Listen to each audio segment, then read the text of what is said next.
Vivimos en un mundo donde la muerte aún parece la última palabra, donde cada funeral nos recuerda nuestra fragilidad y cada despedida nos sacude con una pregunta antigua.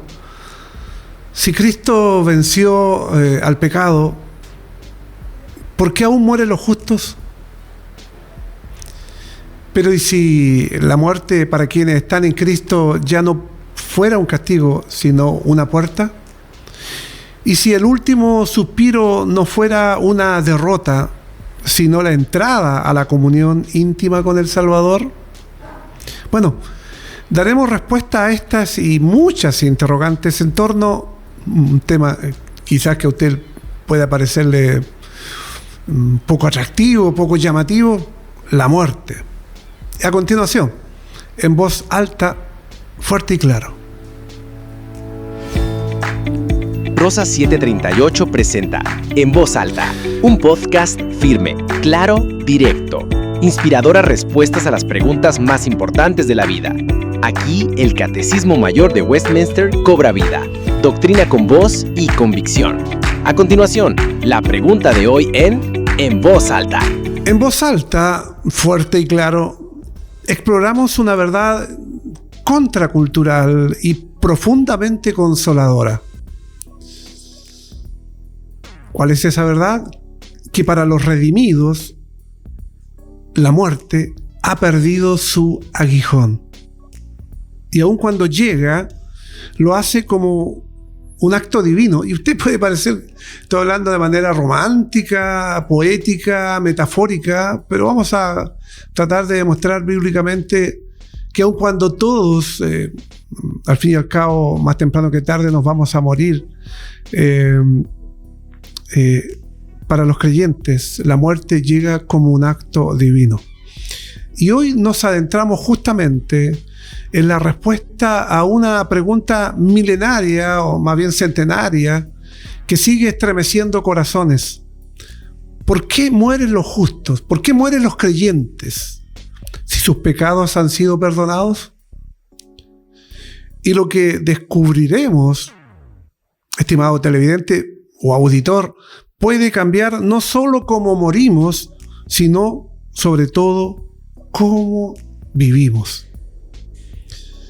En voz alta, fuerte y claro, cada semana en esta plataforma, en este horario donde usted nos escucha a través de diferentes radios, como Radio Reformada, Radio Himna Medios, Radio Emanuel, entre otras como la Red de Difusión Cristiana, y diferentes plataformas como YouTube, Instagram o Facebook. Usted nos puede ver cada semana viendo alguna pregunta, sobre todo a la luz del Catecismo Mayor de Westminster. Y estamos junto a Álvaro hoy día tratando de contestar la pregunta 85 del Catecismo Mayor de Westminster, y que dice que siendo la muerte la paga del pecado, ¿cómo es que los justos, cómo es que los creyentes, cómo es que los cristianos no son librados de ella, o sea, de la muerte, puesto que sus pecados son perdonados en Cristo? ¿Cómo estás, Álvaro? Te saludo nuevamente. Qué bueno que hayas podido acompañarnos en tratar de ir respondiendo estas grandes interrogantes y sobre todo un tema muy sensible que nos ha tocado en nuestras congregaciones.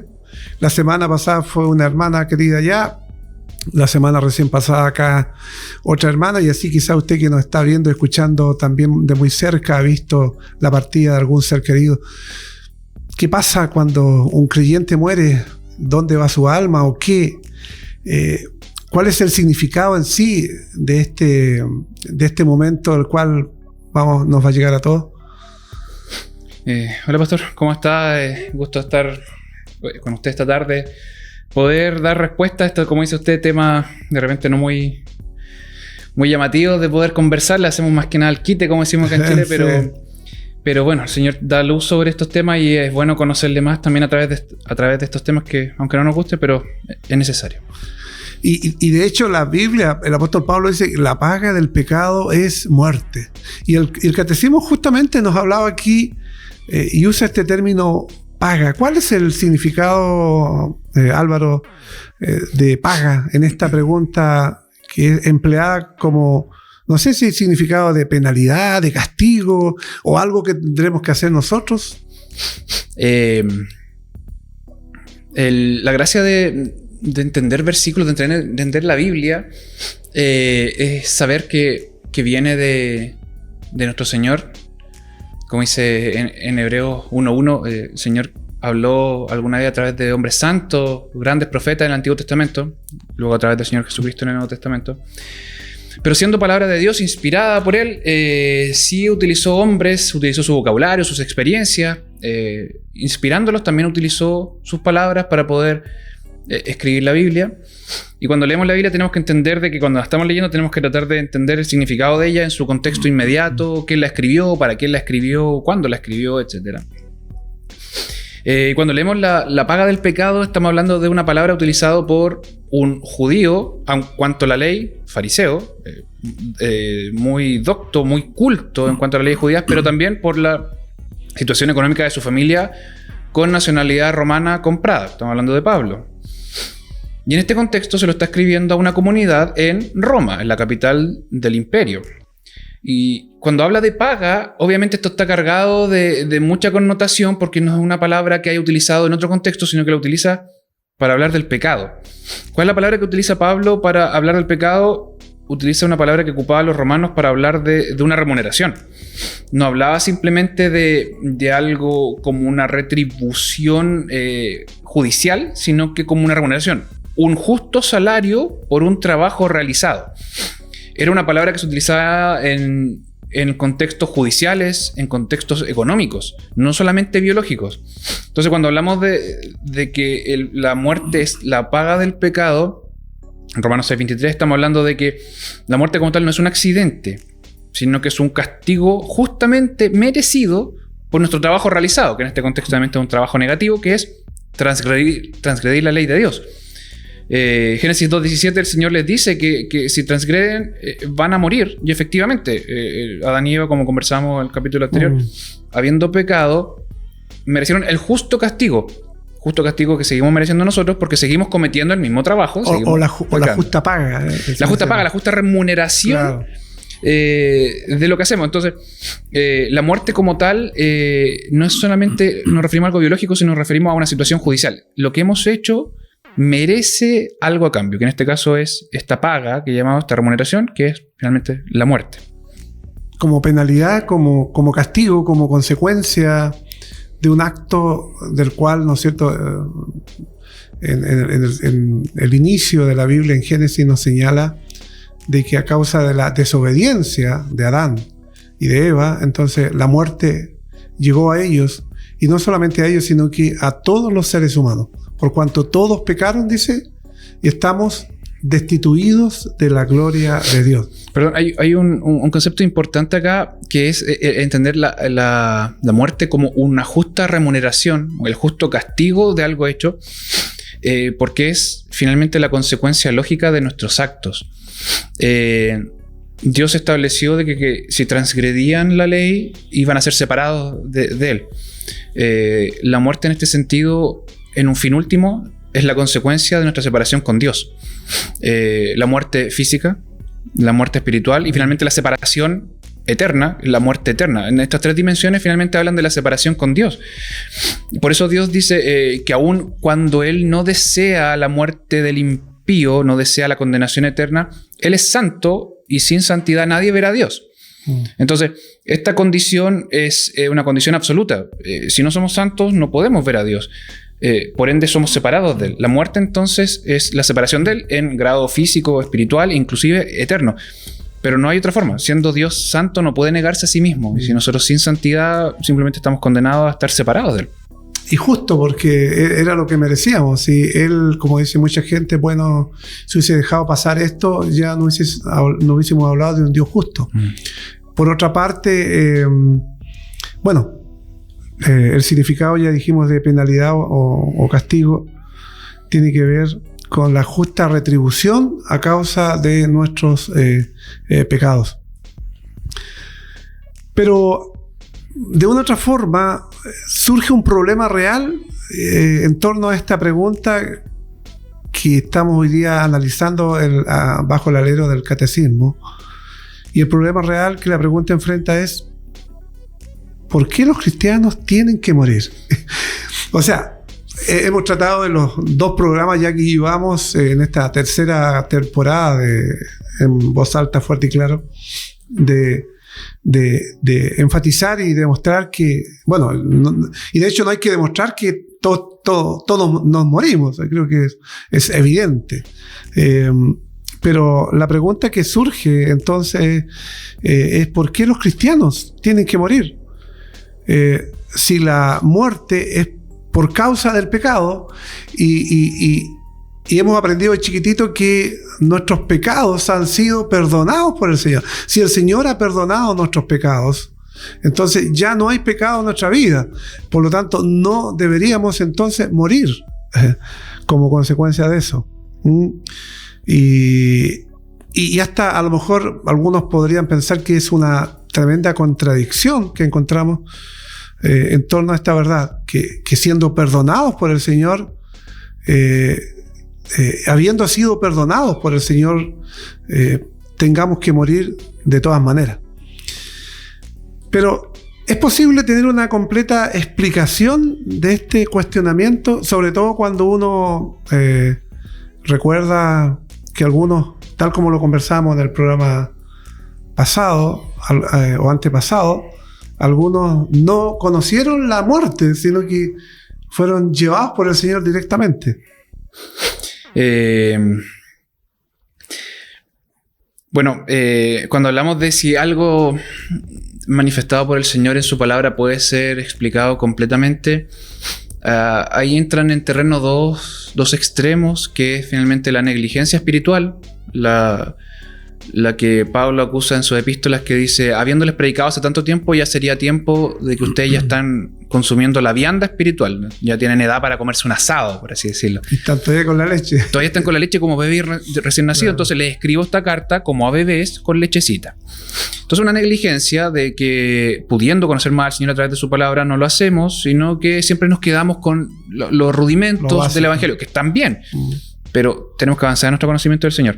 Y el otro extremo es tratar de saber cosas que no nos corresponden, tratar de ir más allá de la palabra del Señor, que finalmente obedecen a un deseo más... Entramos a la especulación, a las conjeturas. Y ahí nos abrimos a escribir otro libro prácticamente. Claro. El punto es: ¿dónde nos quedamos aquí con este misterio? Bueno, exhaustivamente no podemos responderlo. Yo creo que es una interrogante súper válida, el sentir que el pecado ha sido pagado y por ende sus consecuencias han sido liberadas en Cristo Jesús, pero la paga del pecado, como la muerte tal, permanece. Entonces ahí causa un poco de ruido. Obviamente, cuando vemos los ejemplos en el programa anterior de Elías, de Enoc, que no conocieron la muerte, uno podría decir: bueno, sus pecados fueron perdonados y también la muerte física fue perdonada. Pero hay que entender lo mismo que conversamos en el capítulo anterior, que no son regla esos casos, fueron casos excepcionales. Como no entendemos el sentido de ese caso excepcional, buscamos y tratamos de hacernos parte de eso, que cuanto más nos gustaría no conocer la muerte física. Pero no es una norma. El Señor ha establecido la muerte. Y aquí quiero detenerme un segundo. Lo interesante que es, hablamos recién de escatología aquí fuera del programa previo, off the record, como dice usted. Ese sale después de este programa. Después viene esa parte. Cuando hablamos de escatología de los últimos tiempos, hay un concepto que me hace mucho sentido, que es el ya, pero todavía no.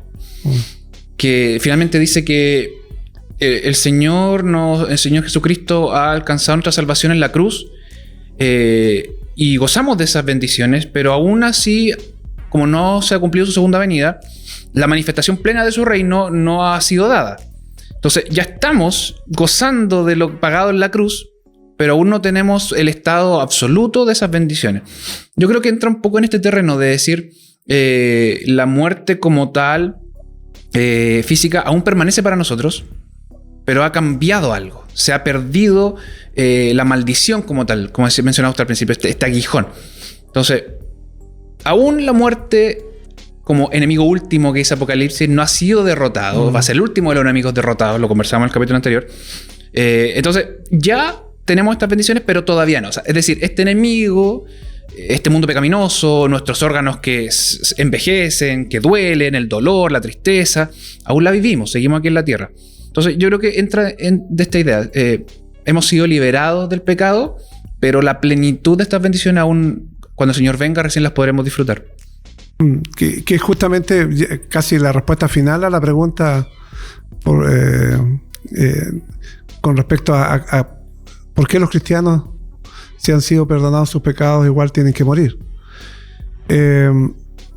Mientras, como decía Álvaro, mientras no sea liberado a la persona de la muerte como una experiencia de la cual todavía el ser humano, llámese incrédulos como creyentes, experimentan, el justo está librado de la muerte del cuerpo como un estado o condición. Su liberación total será en el último día, o sea, en la resurrección, sin lugar a dudas, o antes de la resurrección, cuando esté delante de la presencia del Señor, sin lugar a dudas que será liberado su cuerpo, quedará en la sepultura, su alma estará delante de la presencia del Señor, comenzando a disfrutar y a gozar de la vida eterna, que es un plus para el creyente en desmedro de aquellos que sencillamente Cristo no llegó a sus vidas como Señor y Salvador. Pero ¿qué liberación hace que el justo se goce en la experiencia de la muerte?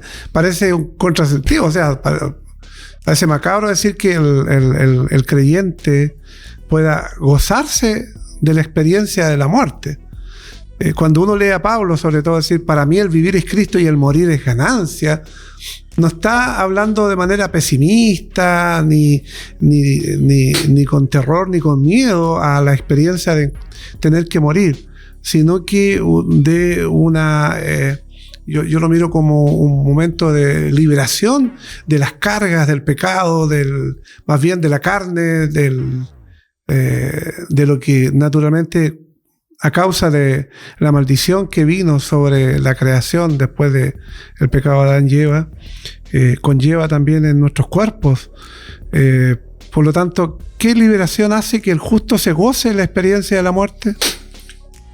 Estaba pensando en una idea que una vez se utiliza, el valió la pena. Cuando de repente trabajamos por algo y al final hay una recompensa, hay una alegría, y uno siente de que a veces elementos aparentemente negativos valen la pena con lo que viene después. Bien decía usted, Pablo, cuando le escribía a los filipenses y le dice, y esta gente dice finalmente, para mí morir es ganancia.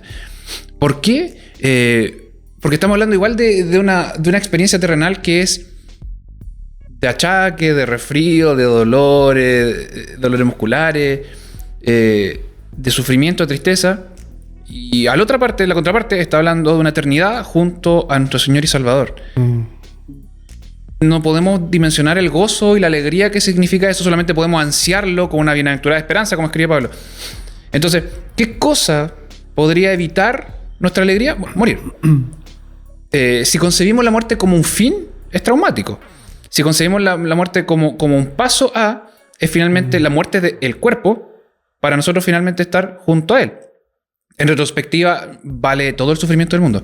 De hecho, me acordaba, Pablo dice, todo el sufrimiento que tengamos aquí en la tierra no es de compararse con la gloria venidera.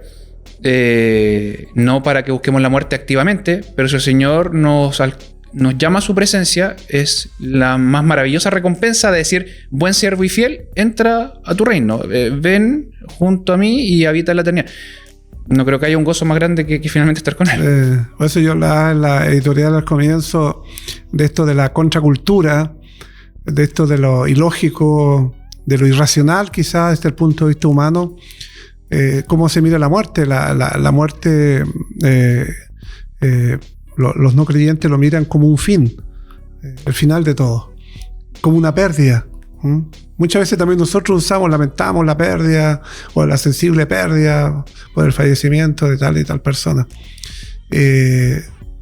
Pablo no dijo para mí es pérdida, para mí es ganancia. Tal como lo dices tú, Álvaro, muy bien, esto lo mira como un paso a y no como un fin. Pero también, refiriéndose a la muerte, se habla como el aguijón. ¿Qué significa el aguijón y la maldición de la muerte? Esto tan fuerte, estos términos que describen la muerte como una pena por causa del pecado. Hablaba yo al comienzo en que esta separación de Dios involucra una separación física. Adán y Eva en el Edén. En el futuro nosotros en el cielo. Una muerte espiritual, que es nuestra separación, que no queremos buscar a Dios en nuestro estado natural y pecaminoso. Nuestro libre albedrío consiste solamente en cómo queremos pecar. Pero aunque lo intentáramos, el pecado nos tira como un parásito. Y finalmente la muerte eterna, que es la separación definitiva de Dios ya para no estar más junto a Él. El aguijón en la Biblia generalmente se ve como, bueno, piensa usted como un escorpión. Esta idea del veneno, de algo que no me mata como podría ser la mordida de un animal, sino que es algo que se integra en mí y me mata lentamente hasta que de repente ya se cesa.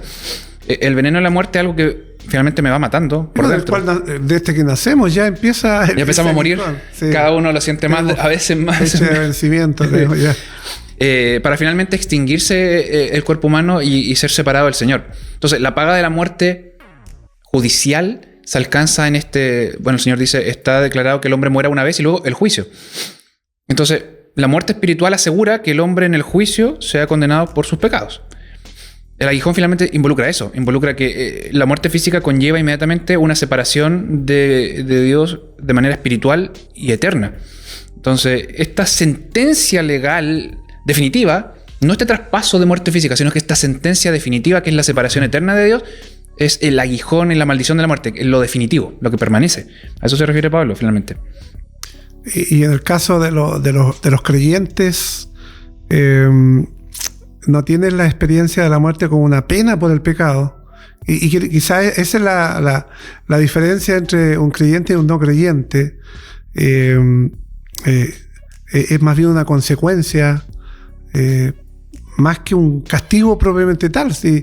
Por eso quizás cuesta un poco entender que si el Señor ha perdonado nuestros pecados, ¿por qué tenemos que morir a causa del pecado? Creo que...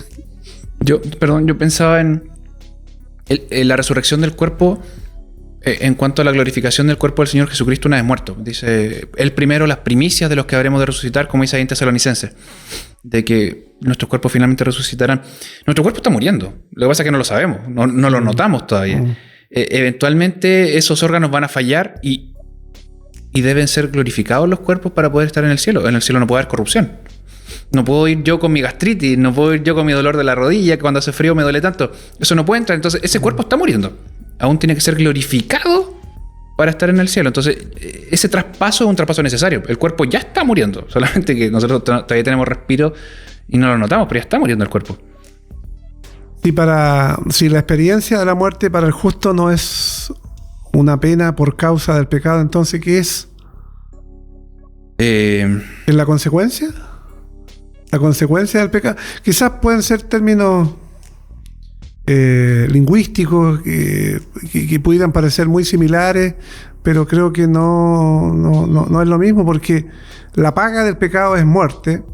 Es la paga, el salario como tal, pero en el creyente que sus pecados han sido perdonados, muchos lo miran como una consecuencia, más que una paga misma, porque si no diríamos, bueno, el Señor entonces significa que no perdonó, no limpió mis pecados, ¿por qué tengo entonces que pagar con la muerte esto?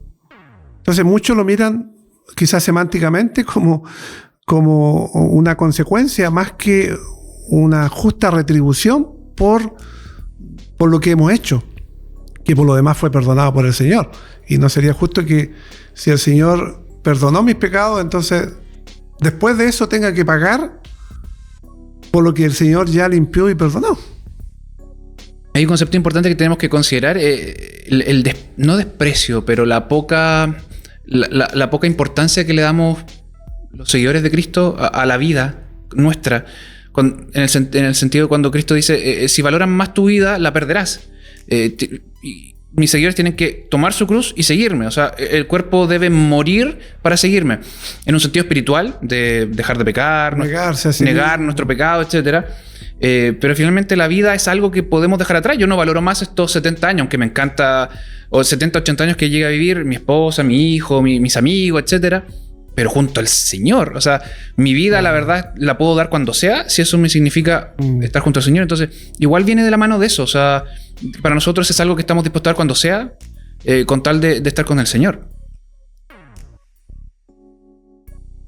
¿Cómo es que la experiencia de la muerte trae beneficios al cristiano? Si pudiéramos usar ese término, que en realidad cuando uno ve que un creyente o un incrédulo mueren, finalmente son puestos en un ataúd y son puestos en un cementerio determinado, como cualquier persona.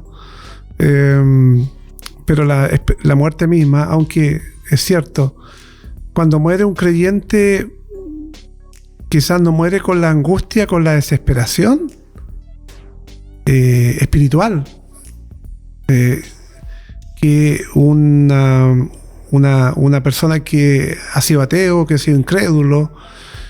Yo creo que una sola vez vi, me estoy tratando de acordar ahora, morir en el momento a una persona que tuve que asistir en el momento, me acuerdo en Yungay hace muchos años atrás. Un creyente que sufrió mucho, tenía un cáncer, pero que amaba al Señor y murió con una sonrisa, a pesar de todo lo que sufrió. Y él murió de cáncer como cualquier otra persona. Mi papá murió con un tumor a temprana edad en su cabeza, su cerebro. Mi cuñado también murió a temprana edad, a los 50 años aproximadamente, murió también de un tumor. Y uno los veía ahí como, aun cuando estaban sufriendo y sabían que la muerte era inminente, aun con todo eso, sus rostros y su vida se gozaban del Señor. Entonces, pensaba yo en torno a esta pregunta: ¿cómo es que la experiencia de la muerte trae beneficio al cristiano? Quizás ellos vislumbran que van a pasar de este ambiente de pecado y miseria, de enfermedad, de dolor, de estar postrado allí por mucho tiempo, a un periodo de paz, de descanso. ¿Será esa? Aparte de lo que yo creo que en el próximo programa ya le anticipamos, quizás vamos a entrar ya derechamente qué hay después de la muerte. No es por una visión negativa de la vida, pero la verdad es pensar que cualquier cosa negativa no va a existir. Mi deseo, bueno, partiendo por mi deseo egoísta o lo egoísta que son los otros, hasta nuestros amigos nos pueden traicionar, nuestra familia nos puede fallar, y es normal. Cuando nosotros esperamos que la gente no nos falle, lo que estamos haciendo es injusto porque estamos poniendo una carga que quizás no van a cumplir. No sentir eso, no sentir los regímenes políticos que cuál más, cuál menos dañan a la gente, las guerras, el dolor, la tristeza, la enfermedad, el hambre, el tener que trabajar con el sudor de nuestra frente para poder llegar a fin de mes, y así sucesivamente, y que el Señor nos promete, nos digo, cree en mí y no va a existir eso nunca más en mi presencia. Es maravilloso. No sufrimiento, no calor, como conversábamos recién, el frío que uno puede sentir, el calor que uno puede sentir, ya fuera de la idea del cielo como oro y otras cosas, sino que simplemente dice Apocalipsis 21, ahí no va a existir el sufrimiento, la tristeza, el dolor, la muerte. Tremendo pasaje. Es maravilloso. Sí, muy lindo. Yo creo que ese descanso finalmente es el beneficio. He peleado la buena batalla y descansa. Ahora entra mi presencia y gózate eternamente. Yo creo que no hay nada más maravilloso. O sea, es una esperanza realmente hermosa. Es impagable, es impagable. Si usted quizás que nos está viendo o escuchando a esta hora, piense en que más temprano que tarde a su vida también va a llegar este visitante que muchas veces anuncia y otras veces sin aviso llega, sin aviso previo. Es importante que usted pueda creer y confiar en Jesucristo como su Señor y Salvador. El que esté muerto vivirá.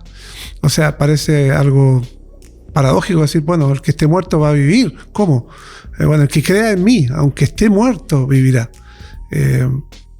Habla justamente de esa bienaventuranza, de este paso por la muerte, el cual es inevitable para todos, pero que sin lugar a dudas va a ser un momento muy significativo estar con el Señor, no porque lo merezcamos y como hemos dicho otras veces, no porque seamos mejores que los demás, ni hayamos hecho cosas mejores que los demás, sino que la gracia del Señor fue tan grande que alcanzó nuestras vidas, no sabemos por qué, pero si usted nos está escuchando y la palabra que estamos hablando y el Espíritu Santo toca su corazón allí en donde esté, confiese a Jesucristo como su Señor y como su Salvador. Estamos llegando a los últimos minutos de nuestro programa, que siempre se nos hacen cortos. Algunos dicen, pero ¿por qué no alargan el programa un poquito más? Bueno, la idea es que usted quede con gusto a poco quizás, pero le invitamos para que vaya a la palabra, vaya y estudie la palabra. No solamente espere que le entregue a otra persona, que por lo demás también es importante y valioso, sino que también usted pueda indagar y profundizar y estudiar en la palabra de Dios. Álvaro, ¿por qué la comunión con Cristo es más perfecta en el cielo que en la tierra? Leía una vez como tratando un poco de contestar la gran pregunta del capítulo. Sí. Leía una vez un teólogo que decía, el cielo no es hermoso y deseable porque es el cielo. El cielo es hermoso y deseable porque está Cristo. Eso. Sí. O sea, un cielo sin Cristo no tendría mucho sentido, ¿no? Él lo aseveraba y suena chocante, pero decía, yo prefiero estar en la eternidad donde esté Cristo, donde sea. Si no en el cielo, no importa, pero con Cristo. Si nuestro gozo es tan hermoso, si lo que hemos hablado en este programa y los siguientes o los anteriores es tan hermoso, nuestra esperanza de estar en el cielo junto a Él, es lo que encontramos en su palabra, lo que el Espíritu Santo nos muestra a través de ella, que en estos mismos programas tratamos de dilucidar, pero ahí lo vamos a ver tal cual es. Vamos a ver nuestro gozo cumplido. Yo me imagino como un niño, que una cosa es imaginarse algo y la otra cosa es tenerlo ahí. No puede haber nada más hermoso y precioso que ver nuestra esperanza cumplida. El estar con Él y verlo como es Él por la eternidad, yo creo que es nuestro estado eterno de gozo máximo. No hay otra forma de describirlo, es el gozo máximo. Ya no vamos a tener el sepulcro donde sabemos que el justo ya estuvo allí, Jesucristo, y lo dejó vacío.